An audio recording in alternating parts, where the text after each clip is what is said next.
बेशुमार ख्वाहिशों ने निकम्मा कर दिया गालिब। किसी को क्या पता कि खुद में ही खुदा का डेरा है।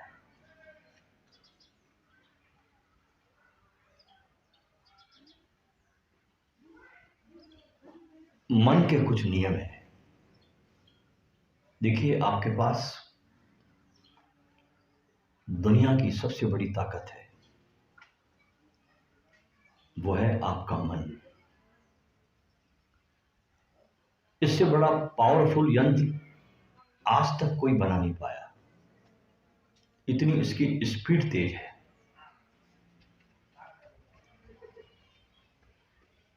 आप एक सेकंड में बैठे बैठे वर्ल्ड के किसी भी कोने में पहुंच जाते हैं, कहीं भी चले जाते हैं। और ये मन आपका मित्र भी हो सकता है और आपका शत्रु भी हो सकता है।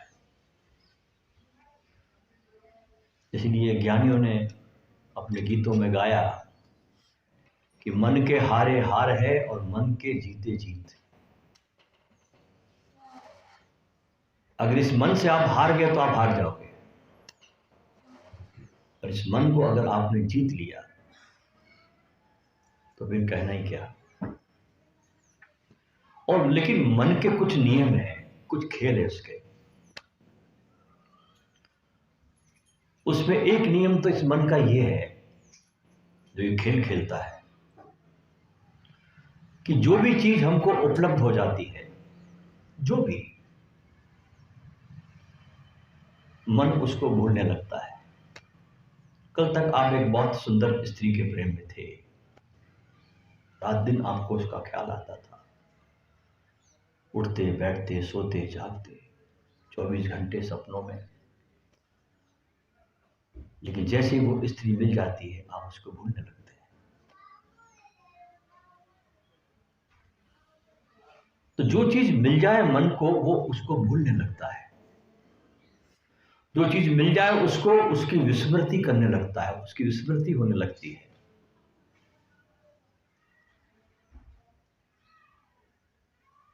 मन उसकी तो बहुत याद करता है जो बहुत दूर हो।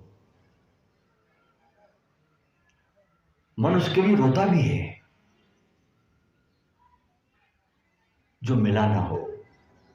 लेकिन जो मिल जाए, मन उसको धीरे धीरे भूलने लगता है।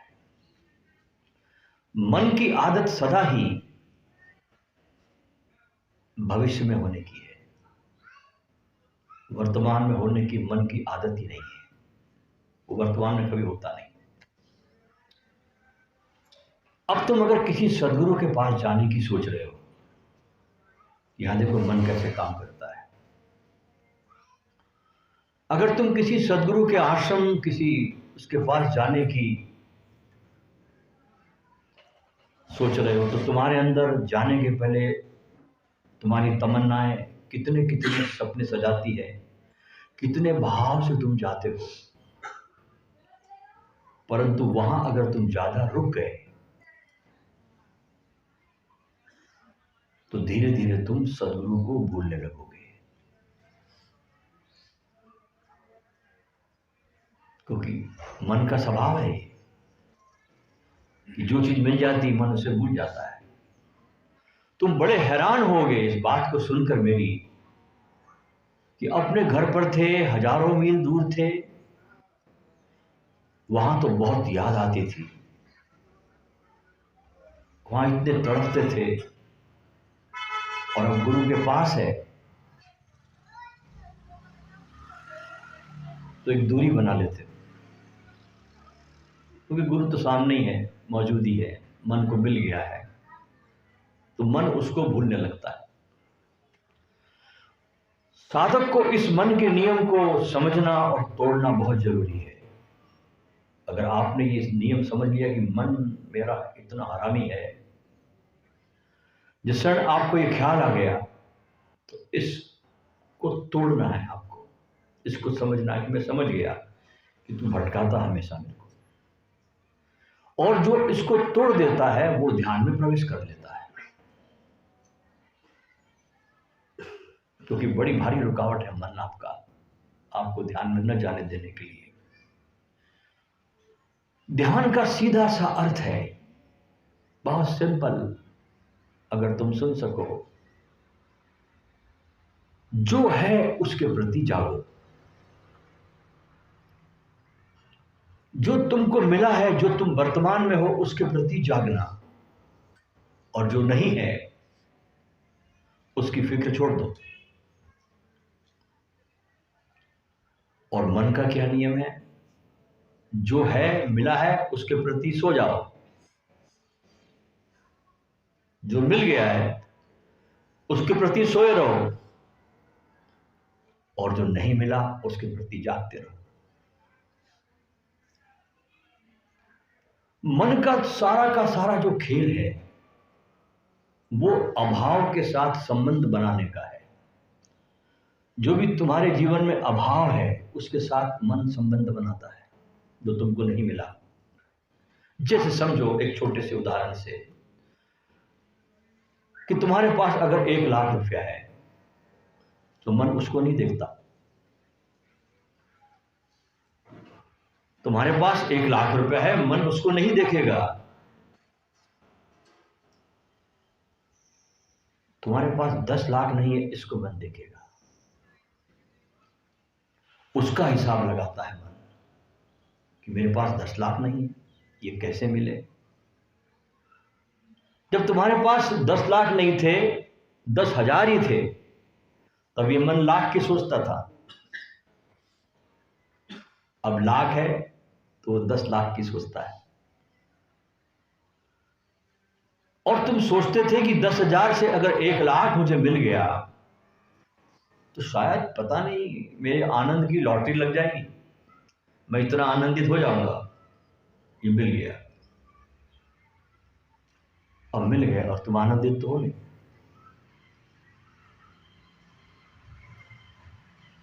आनंद का कहीं दूर दूर पता नहीं। लाख तुम्हारे पास है, अब तुम कहते हो कि 10 लाख होना चाहिए तो मैं आनंदित होऊंगा, उसके पहले नहीं। लेकिन ध्यान रखना कि जब तुम 1,00,000 में आनंदित नहीं हुए तो 10 लाख में भी नहीं होगे, 10 करोड़ में भी नहीं होगे, 10 अरब में भी नहीं होगे। क्योंकि मन का सूत्र तुम पकड़ ही नहीं पा रहे हो, तुम देख ही नहीं रहे उस मन के जाल को। वो कहेगा 10 लाख हो गए, अब मुझे 10 करोड़ चाहिए। वो मन हमेशा आपका आगे ही बढ़ते रहता है। मन ऐसा है जैसे जमीन को छूता हुआ क्षितिज, कहीं है नहीं, सिर्फ दिखाई पड़ता है। तुम आगे बढ़ते हो, क्षितिज और आगे बढ़ जाता है। तो जहां तुम पहुंच जाते हो मन वहां से हट जाता है, मन आगे की ओर दौड़ने लगता है, कहीं और चला जाता है, चाहता ही रहता है, तुमसे सदा आगे दौड़ता रहता है। तुम जहां हो मन वहां कभी होता ही नहीं। तुम मंदिर में हो, वो दुकान में, तुम दुकान में, वो मंदिर में, तुम बाजार में हो तो मन हिमालय की सोचता है कि यार क्या गजब है हिमालय, जाना चाहिए, क्योंकि दूर है इसलिए। तुम हिमालय पहुंच जाते हो, देख लेते हो, मन कहीं और भागने लगता है, मन दुकान की सोचने लगता है, या दुकान छोड़ के आ गया मैं, काम छोड़ के आ गया मैं अपना। हिमालय पे जाकर भी लोग बाजार की सोचने लगते हैं। वहां भी देखो कितनी शॉपिंग करता आदमी। गया था हिमालय को महसूस करने के लिए, मैं अक्सर देखते लोग बाजारों में घूमते हैं, शॉपिंग करते हैं, कभी हिमालय को बैठकर कभी महसूस नहीं करते, देखते नहीं। बस जो आदत पड़ गई है खरीदने की चीजों को, और घर को कबाड़ खाना बनाने की, जिन चीजों की घर में जरूरत नहीं है उसको भी आदमी खरीदता है, घर को कबाड़ खाना बना देता है। और हमारी अत्यधिक भोग की लालसा ने कोरोना को धरती पर लाया। ध्यान रखना, ये कोरोना आसमान से नहीं टपका, इसकी बरसात आसमान से नहीं हुई। हमारी जो अत्यधिक भोग की जो कामना है, इसने ये महामारी का रूप धारण किया। क्योंकि जो भी चीज हम भोगेंगे वो सब प्रकृति से आएगी, आसमान से नहीं आती। जो भी चीज, चाहे आपके मोबाइल बन रहे हो, कपड़े बन रहे हो, मकान बन रहा हो, खाना बन रहा हो, कुछ भी, जो भी चीज आप बना रहे हो वो सब धरती से आती है, आसमान से नहीं आती। और धरती को भोगने में लगा आदमी, चूसने में लगा आदमी, निचोड़ने में लगा है आदमी, अत्यधिक बच्चे पैदा करने में लगा आदमी। तो बच्चे ज्यादा हो जाएंगे, जनसंख्या बढ़ जाएगी, तो क्या करोगे? जंगलों में जाओगे, मकान तो बनाने, स्थान तो देना है। जंगलों में जाओगे आप, और जो लाखों साल से जो जीव प्रजाति वहां रहती है जंगलों में, उनके घरों को तुम नष्ट करोगे, वे कहां जाएंगे? वे तुम्हारे पास आएंगे। वे सारे वायरस जो लाखों साल से अपनी बस्तियों में रहते थे, तुमने उनको डिस्टर्ब किया और तुमने उनके घरों को तोड़ा, तुम्हारे साथ प्रवेश कर गए। ऐसे फैलती ही बीमारियां। अभी तो और एक खतरनाक स्थिति आने वाली है। कोरोना तो एक समझो कि बहुत छोटा सा बिंदु बनकर रह जाएगा। हम जिस ढंग से जीवन को जी रहे हैं, इस वसुंधरा को नुकसान पहुंचा रहे हैं हम लोग।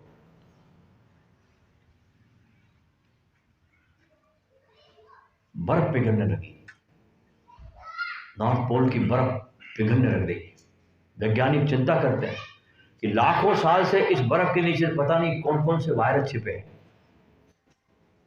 ये बर्फ पिघलेगी और हमारे शहरों में आएगी, पिघल पिघल के नदियों में बाढ़ आएगी, समुद्र उछाले मारेगा, और जो वायरस जो छुपे पड़े उसमें लाखों साल से वे पता नहीं क्या कहर ढाएंगे, कुछ कहा नहीं जा सकता।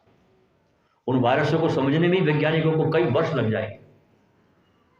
इलाज तो बहुत दूर की बात हुई। तो चिंतनशील व्यक्ति के लिए बहुत बड़ी चुनौती है इस समय उसके सामने। जो सोचता नहीं वो तो ऐसे ही पशु की तरह जीवन जीता है, विदा हो जाता है। लेकिन जो वास्तव में चिंतनशील लोग हैं, उनके सामने एक बहुत बड़ा खतरा नजर आता है इस वसुंधरा के लिए। तो मन के इस भोगवादी वृत्ति को समझो, और अगर तुमने ये नहीं समझा इस मन के खेल को, तो धीरे धीरे तुम पाओगे कि जिंदगी में आकर भी, जिंदगी को पाकर भी तुम एक बहुत बड़े अवसर से चूक गए। क्योंकि ये जीवन इतना सुंदर, इतना खूबसूरत, इतना शानदार अस्तित्व, इतना सुंदर, देखो चारों तरफ कितनी सुंदरता है, और उसमें उस सुंदरता को महसूस करने की हमको परमात्मा ने क्षमता दी। और मन की इस बेवकूफी को समझना ही ध्यान है। ध्यान इसलिए क्रियाओं का नाम नहीं है, ध्यान है एक गहरी समझ, ए डीप अंडरस्टैंडिंग। कृष्णमूर्ति कहते हैं एक समझ, एक ध्यान को जन्म देती है। जब तुम बहुत सजगता से जीवन को देखते, अपने मन के जाल को देखते, तो तुम्हारे भीतर एक सजगता आती है, और उस सजगता से तुम आनंदित होने लगते हो, तुम्हारे भीतर शांति आने लगती है। तुम्हारे जीवन में सजगता आते ही ज्ञान, संवेदना और पहली बार बुद्धिमत्ता आती है। उसके पहले बुद्धिमत्ता नहीं आती, उसके पहले उतनी बुद्धि आती है कि तुम दाल चावल कमा लो, बस दाल चावल कमा लो, पेट भर लो, बस, इससे ज्यादा बुद्धिमत्ता नहीं आती। लेकिन ध्यान के साथ तुम्हारे जीवन में बुद्धिमत्ता आती है, और जब बुद्धिमत्ता आती है तब जीवन तुम्हारा आनंदित होता है, और आनंदित होते ही तुम्हारे जीवन में विनम्रता के फूल खिलते हैं। तुम विनम्र हो जाते हो। तुम जितना ज्यादा जान लेते हो इस ध्यान को, इस ज्ञान को, उतने ही तुम और झुकने की क्षमता को पा जाते हो। तुम्हारे जीवन में विनम्रता आती है, और जब तुम्हारे जीवन में विनम्रता आ जाती है तो तुम्हारा अहंकार टिक नहीं पाता, वो शून्य से शून्य होता चला जाता है, लुप्त हो जाता है। और उस लुप्त अवस्था में एक महान व्यक्तित्व तुम्हारे भीतर उभरता है। इसे हम कहते हैं तुम्हारा जन्म होना, तुम्हारा पुनर्जन्म हो जाना। तब तुम्हारे जीवन में संन्यास फलित होता है, तो तुम्हारा पुनर्जन्म होता है। अभी कुछ दिन पहले मैंने ट्विटर पर एक बहुत सुंदर बात देखी और पढ़ी। एक बहुत बड़ी कंपनी भारत में, बहुत बड़ी, जिसे सब इन्फोसिस के नाम से जानते हैं, ये दुनिया में सबसे बड़ी कंपनी जो टेक्नोलॉजी में काम करती है।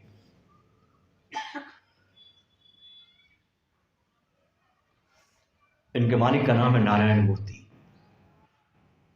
और इनकी पत्नी का नाम है सुधा मूर्ति। तो अभी मैंने कुछ दिन पहले ट्विटर पर एक सूचना पढ़ी कि सुधा मूर्ति की एक तस्वीर, सब्जियों का स्टॉल लगा हुआ है और वो सब्जियों के स्टॉल पर सुधा मूर्ति बैठी है और ये फोटो बड़ा वायरल हो गया। कोई इतने बड़े व्यक्ति की पत्नी सब्जियों का स्टॉल लगाकर बैठे तो विचारणीय प्रश्न बनता है। और बहुत लोगों ने कमेंट भी किए, भाई ये सुधा मूर्ति जो है सब्जियों का स्टॉल लगाकर सब्जियां बेच रही है। बाद में जांच पड़ताल हुई तो पता चला कि हाँ, मूर्ति, उसकी तस्वीर तो सुधा मूर्ति की है जो 2480 करोड़ की मालकिन है इन्फोसिस की। जब उनसे पूछा गया इस तस्वीर के बारे में जो वायरल हुई, तो उन्होंने कहा कि वो दक्षिण भारत का जो बहुत बड़ा एक मठ है, मंदिर है, जिसे राघवेंद्र मठ के नाम से जानते हैं पूरी दुनिया, बहुत बड़ा मंदिर है ये दक्षिण भारत में, राघवेंद्र मठ। कहती मैं हर प्रतिवर्ष 3 दिन के लिए वहां पर मैं जाती हूं, सुधा मूर्ति ने कहा, और वहां पर जाकर मैं अपना किसी को परिचय नहीं देती कि मैं कौन हूं। मैं उस मंदिर में जाती हूं, अपना किसी को परिचय नहीं देती हूं कि मैं इन्फोसिस के मालिक की पत्नी हूं। एक अनजान महिला की तरह, एक साधारण महिला की तरह चुपचाप वहां पर मैं आश्रम के लिए फल काटना, सब्जी काटना, व्यवस्थित करना, रसोई के काम में लगना, इस सब में सेवा का काम करती हूं और अपने हाथों से करती हूं। जब उनसे पूछा गया पत्रकारों के द्वारा कि आप ऐसा क्यों करती है, तो उन्होंने कहा कि ये अपने अहम को मारने की एक विधि है। गुरु के आश्रम में जब तुम सेवा का कार्य करते हो, इससे बड़ी कोई विधि नहीं हो सकती, वो आदमी करता नहीं। हमको भी YouTube से बहुत लोग देखते हैं, लाखों लोग हमको देख रहे हैं इस समय, और बहुत भाव में भी आदमी आता है हमको सुन करके। तो हमको फोन आते हैं कि आपको सुनते हैं हम, और बस आपको ही जीवन दे देना चाहते हैं। हमने कहा ठीक है, आप आ जाइए आश्रम पर, वो करिए सेवा का काम। तो पूछते क्या करना होगा, तो हमने कहा भाई आश्रम के बर्तन मांजने पड़ेंगे। और जैसे ही बर्तन मांजने की बात सुनाई पड़ती है, समर्पण वापस, वो कोई नहीं करता। अच्छा, बड़े मजे की बात देखिए, अगर आप कभी दलाई लामा के आश्रम पे जाओ, मैक्लोडगंज, हमारे भी कुछ मित्र कुछ वर्ष पहले गए थे वहां, मेरे मित्र आश्रम को विजिट करने के लिए, वहां 10 दिन रहने के लिए। जब वापस लौटे वहां से, मैंने उनसे पूछा कि कैसा रहा आपका अनुभव दलाई लामा के पास और क्या क्या साधनाएं की। बोले कोई साधना नहीं की, उसने 10 दिन तक सिर्फ बर्तन मंजवाए, कोई साधना नहीं, सिर्फ बर्तन मांजना। तो सुधा मूर्ति कहती है कि इससे बड़ी कोई विधि नहीं हो सकती अपने अहम को मारने के लिए, जब तुम आश्रम पे सेवा का काम करते हो। तो बोले ये आपने कहां से सीखा, पत्रकार पूछता है। तो कहा कि मैं एक बार पंजाब के गुरुद्वारे में होने वाली सभा में गई थी। अभी बड़ी मजे की बात है कि नानक ने ये जो परंपरा डाली अपने गुरुद्वारों में, तो सेवा का भाव डाला है, कमाल है।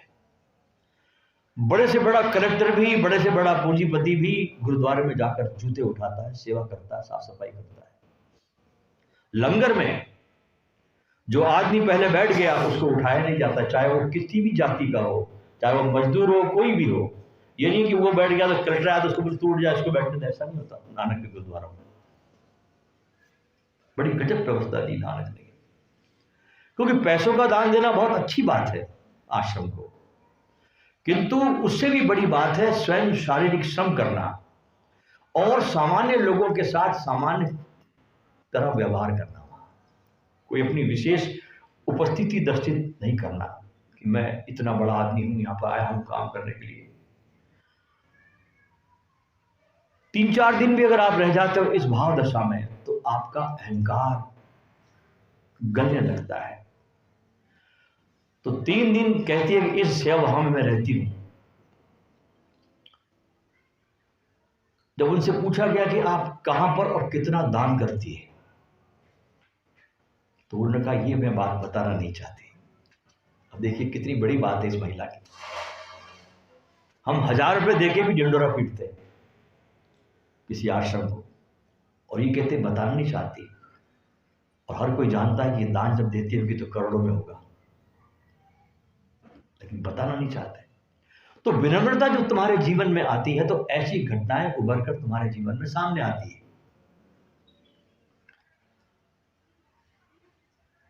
जब मैंने पढ़ा तो मैं बड़ा विचार में पड़ गया कि क्या ये संभव हो सकता है कि इतनी ऊंचाई पर पहुंचने के बाद भी ये महिला इतनी ऊंचाई को छू सकती है। क्योंकि इनके नौकरों के पास भी ऐसी भी गाड़ियां हैं, जो कर्मचारी काम करते हैं इनके पास,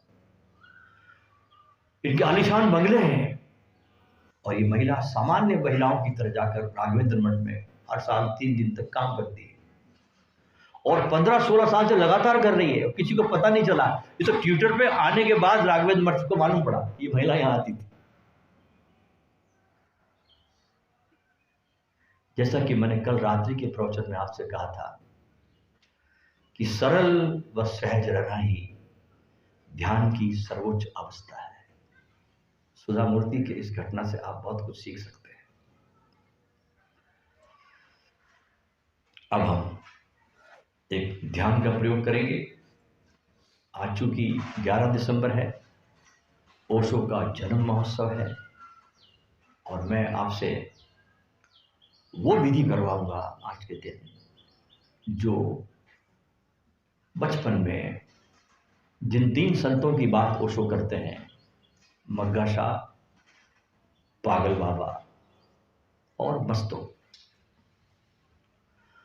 पहले जो संत उनके जीवन में आए वे थे मग्गा शाह। मग्गा शाह ने ओशो को ये विधि करने के लिए दी थी जो मैं आपसे करवाऊंगा। बहुत छोटे थे, 21 वर्ष की अवस्था में तो इनको परम ज्ञान की प्राप्ति हुई। ये उसके भी बहुत पहले की बात है, जब उनकी उम्र 16 साल के आसपास रही होगी मग्गा शाह से मिलने के समय। तो मग्गा शाह ओशो से ये ध्यान विधि कराते थे, और इस विधि को कराने के लिए ओशो को सदा प्रेरित करते थे। और इस विधि को करने के बाद ओशो की आंखें एक मशाल की तरह जलने लगी थी, और इस साधना करने से ओशो का चेहरा इतना दैदीप्यमान हो गया, आपका भी हो जाएगा, कि आम आदमी उसके चेहरे को देखकर देख नहीं पाते थे लोग। इतना ऊर्जावान चेहरा हो जाता है इस ध्यान को करने से। इसमें करना क्या आपको, बहुत सिंपल ध्यान है। जगत के बहुत महत्वपूर्ण ध्यान बहुत सहज और सरल और बहुत सिंपल होते हैं, लेकिन तुम्हारा मन सिंपल को मानता नहीं।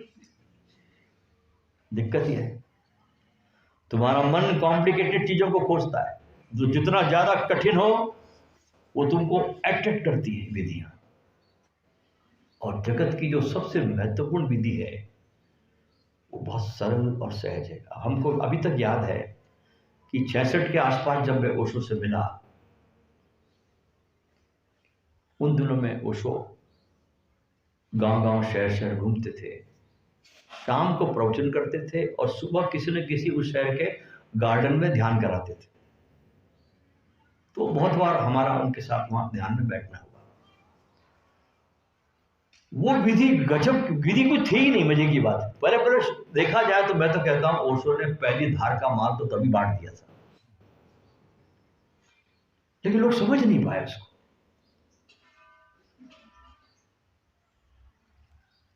बस आंखें, अच्छा माइक भी नहीं होते थे, म्यूजिक सिस्टम कुछ था ही नहीं उन दिनों।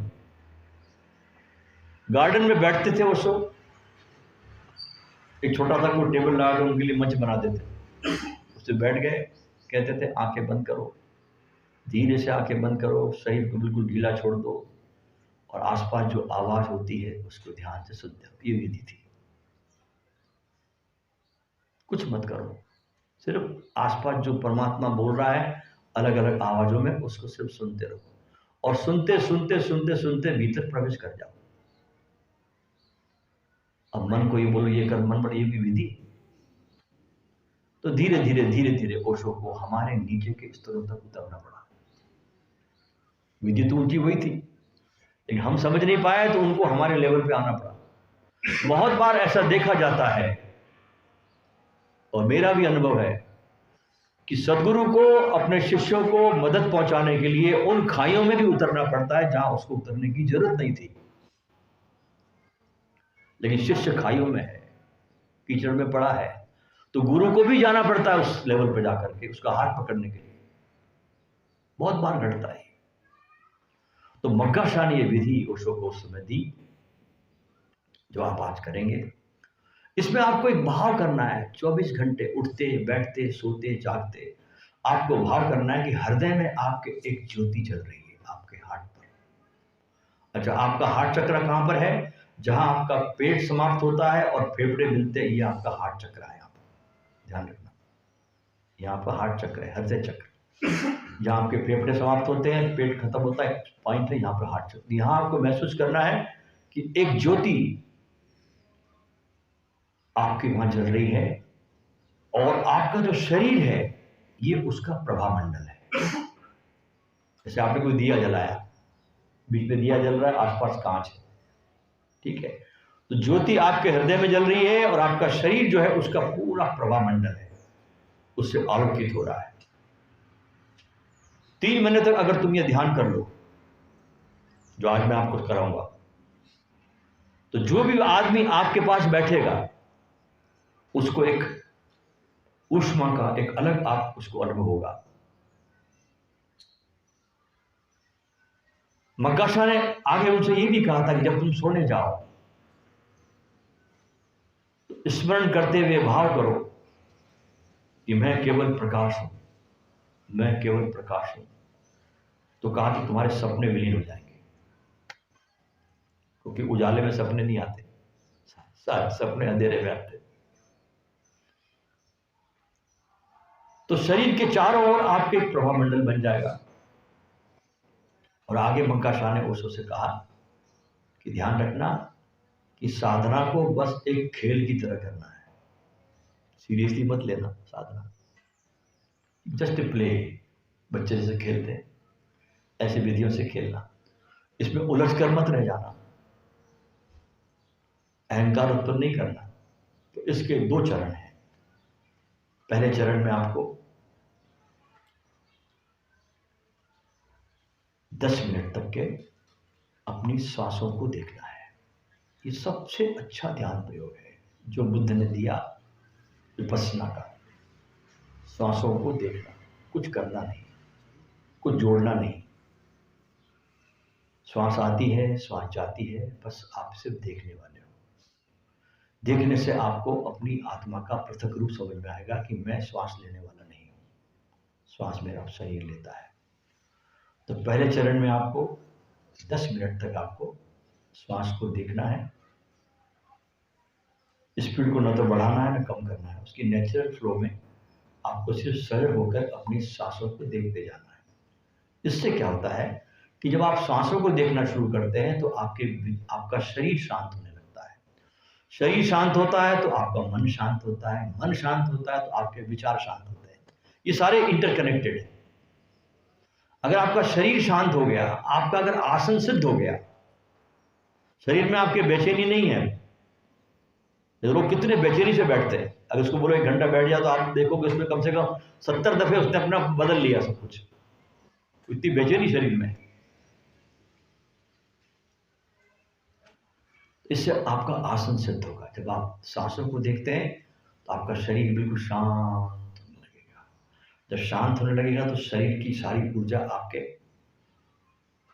भीतर जाएगी, क्योंकि जो ही आप हलते हो ऊर्जा शरीर में जाती है। जब हिलना डुलना बंद कर देते हैं आप तो शरीर आपका शांत होता है, तो ऊर्जा आपके भीतर प्रवेश करती है।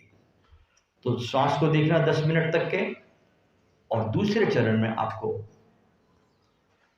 अपनी ज्योति को, एक जलती हुई ज्योति को, उसके प्रकाश को हृदय में महसूस करना है, अपने हृदय के स्थान पर। और शरीर को ये महसूस करना है बैठे बैठे वहां पर कि मेरा शरीर पूरा इस ज्योति का प्रभामंडल है।